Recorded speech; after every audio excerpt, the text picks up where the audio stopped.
هذه الشيلة رثاء من الأخ مصطفى سعيد علي حنيش بوفاة ابن عمه المرحوم فهيم علي حنيش الذي وافاه الأجل بحادث مروري في مدينة الخوخة يوم الجمعة بتاريخ 31/5/2024.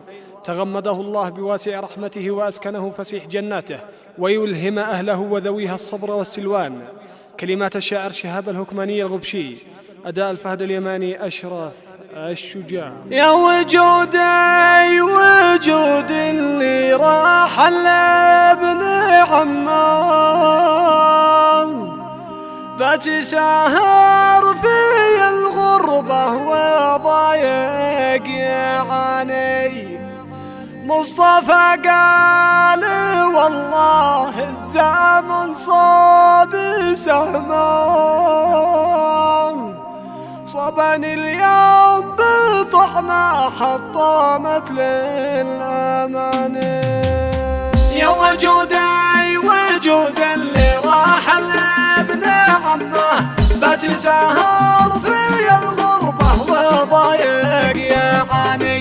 مصطفى قال والله الزمن صاب سهمه، صبني اليوم بطعنا حطمت للأماني.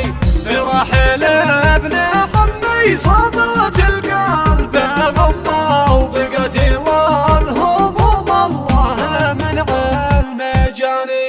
هد حيلي وزلزال الحيود الأصمة يوم قالوا فاهم اليوم والدوق مكاني.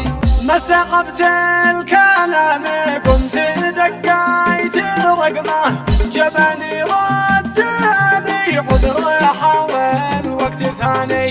وكاد العلم عزادي بعد قال علمه، ابن عمك راح الوبين بضعف ثواني.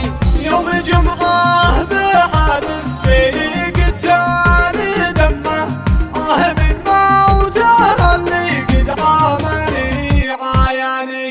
ابن عمي فهيم والله لي صدمة جاتني مثل موج التقت في كياني. البطل الذي في كلماته كون حكمة، همته فوق دايم فوق العناني.